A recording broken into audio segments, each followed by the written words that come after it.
Well, if you have a Bible with you this morning, you can turn to Exodus 15, where we will see a very beautiful and appropriate passage for this morning. If you're new to us, or maybe you're just joining us recently, we've been preaching through the book of Exodus, and we have been walking through the book of Exodus, and last week we saw the Israelites walk through the Red Sea.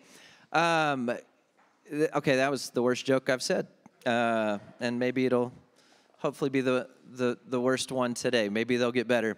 But if you are familiar at all with the book of Exodus, at its pinnacle and climax, you are familiar with the Red Sea crossing. And last week we saw the Israelites finally get to the other side as they passed through the waters safely on dry ground, and the Lord brought them in deliverance to the other side, defeating Pharaoh and his army. And so we begin today in Exodus 15:1. And I love it because it meets us on this beautiful day in our preaching calendar, which we may or may not have planned when we started preaching through Exodus. And so part of the joy today in our passage, in our teaching in Exodus, is that we get to kind of line that up with what we're celebrating today. As we look at Exodus and the people of Israel rejoicing in the deliverance of the Lord for them, that's what we're going to celebrate today. That's what baptism is in many different ways. And we're going to see a lot of parallels between our passage and what today is ultimately about. And what we find in Exodus as we look forward even to what Christ has done for us, this passage today in many ways actually informs and even teaches us what's the proper response when God delivers us. What does it look like to respond to the salvation of the Lord? And so this passage is not only descriptive, it's not only telling us what happened, I think it's also prescriptive in how we can respond to the Lord in His glory and goodness. And so I'm going to just tell you what my main point is, because as I said, I'm preaching a tight 8 minutes. Never in my life preached 8 minutes. Unless I was supposed to preach 3 minutes, and you can do the math. But I want you to look at Exodus 15:1, and from the very beginning, what I want you to hear today is that the song of salvation is found in the praises of the redeemed. And as we look at Exodus 15:1, at the very beginning, it says, "Then Moses and the people of Israel sang this song to the Lord, saying, I will sing to the Lord, for He has triumphed gloriously. The horse and his rider He has thrown into the sea." Now, if you know anything about me, you know that I love words. I love wordsmithing, not even because I'm good at it, but just because I love poetry, I love rhyme, and I love even the nuance of grammar, and I love adjectives. I love descriptive words, and I love how in this very verse it says they sang this song. It's not just any song. This is a particular type of song. This is a song of salvation, something the Lord has done particularly for their souls. And they move into verse 2. We see that the Lord is my strength and my song. He has become my salvation. That's what today's singing is about. There's many types of songs that we can sing. We see that in the Psalms, songs of lament, love songs, songs about the beauty of creation. But today, this particular type of song that we're singing today is a salvation song. And what we're going to see is those songs, as we'll see today, they're personal realities to Gavin's story and to Quinn's story and to Michael's story. But our songs of salvation, it's personal, but it's not private. And that's a beautiful thing for us, that not only do we celebrate what God's done in each of us individually, but corporately. There is a corporate communal song of salvation that we sing as a people, gospel songs that go aloud. But I love this, that the tapestry of those songs, if you will, are woven with individual threads. The details of each of our stories is woven together in this glorious corporate song. And so my song of salvation may not be your song of salvation, but there is a common thread within it. As we think about this idea of His triumphant victory, this glorious victory that Christ has done for people, that the Lord does for His people, we see that the song of redemption on the lips of Christ's bride is made up of these individual notes that harmonize together, and they erupt into a glorious response of praise that draws the entire universe's eyes to the beauty and goodness of Jesus. That's what we sing about today, and that's what we point to today, is that the one who is worthy of all glory and honor and power is praised because he has saved his people. And so I want to look at three brief things that these songs of salvation, in this text, what we see in Exodus 15, just three specific elements that we find in this type of song. And so the first one is just that, the details of deliverance, that there are specific details to our song. It's not generic. And we see this in this passage. If you look at verses 3 through 10, you see how they recount in their singing everything the Lord has done. We see that God is a God of war. God is not passive. He wages war on the enemies, every enemy of our soul. And though that might be a strange thing to think about God as a God of war, what we see in the life of Christ is that war is made in such a way that it brings redemption and deliverance. He confronts the enemies of our soul. And we see this in Pharaoh, and we see this in the slavery in Egypt, and we see how he overcomes pride and arrogance, the hardness of people's hearts to bring deliverance. And we see that in their expression of praise and gratitude for what the Lord has done, that those expressions of gratitude abound in thankfulness. They're paying close attention to the details of what the Lord has done. That's what I want you to think about. It's the first thing, the details of our deliverance. It's vital for that song to reach its climax. And that's a question for us today. So maybe you're in here and the Lord has saved you. Today is a sweet opportunity to think again, how has the Lord saved you? Maybe it's not a Pharaoh in Egypt, but maybe it's your own hard heart. Maybe it's your own deliverance from addiction. Maybe it's just your own deliverance from being overly religious or I'm thinking of the elder brother in the prodigal son story. Maybe you grew up in church. Maybe you didn't. Either way, the Lord has saved you in a specific way.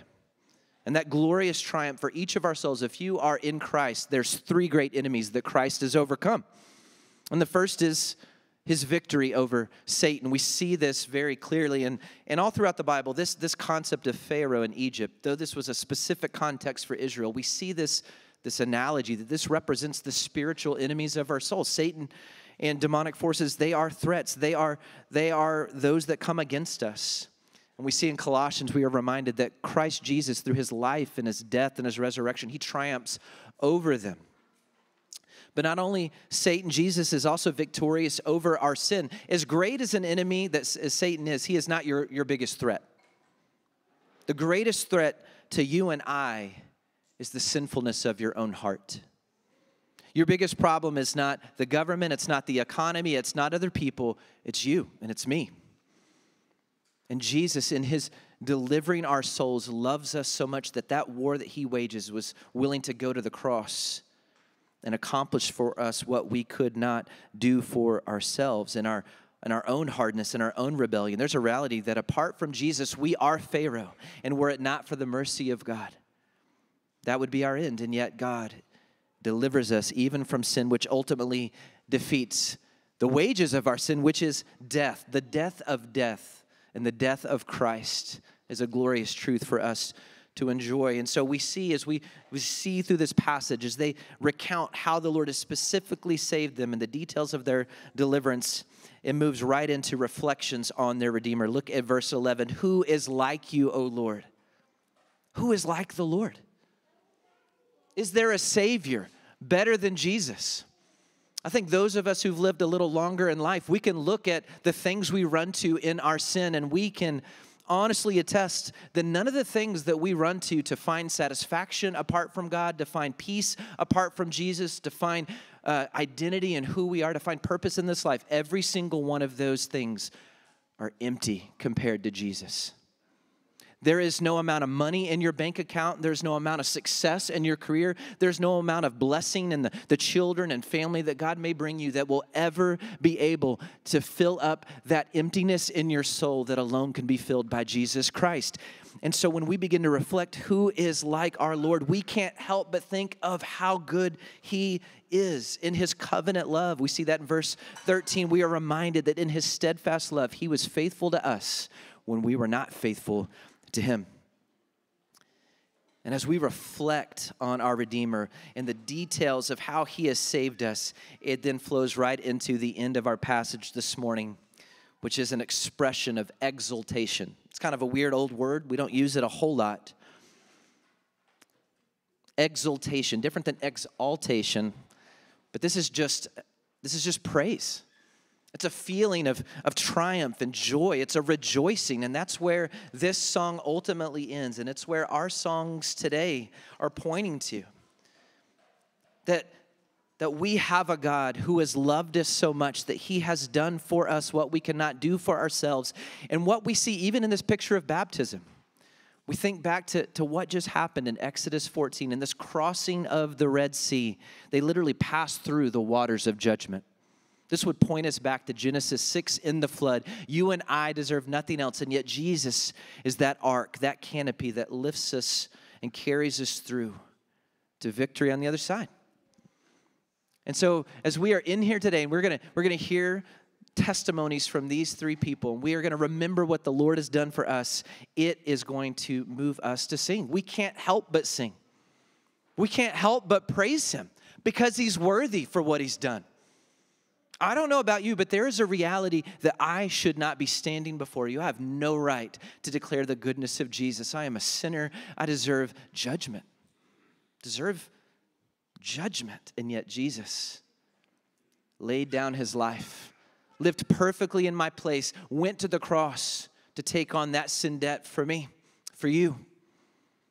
Died, was buried, just like we'll see, into the water, and came up out of that victorious over life. We have reason to praise today. And if you're in here today and you've never put your faith in Jesus, you've never trusted him with this need in your life, we would encourage you to do that today. But we see these three elements in this section today as the Israelites praise the Lord for his deliverance. We're going to do that today. We're going to celebrate these three individuals. So you feel free to praise. I know we're technically, not the most, it doesn't matter. Today is a day of celebration. So when they come up out of that water, you better shout, you better clap, you better celebrate, because it's not about us. We're not clapping because we did something. We're saying, praise Jesus for his goodness to us. He saves us from our sins. We are a rejoicing people. We are a singing people. And we are a praising people. And so let that be our heart this morning as we fix our eyes on rejoicing at what Christ has done for these three individuals and for our hearts this morning. Let's pray. Father, we thank you so much for what you've done for us. Thank you that you save us, that you pull us out of life or out of death into life. That Jesus, as we look to you, all who call upon the name of the Lord shall be saved. And we will celebrate that this morning. If there's any in here today that does not know you, would you draw them to yourself? Would you save souls today? For the glory of your name and the joy of your people, we pray. Amen.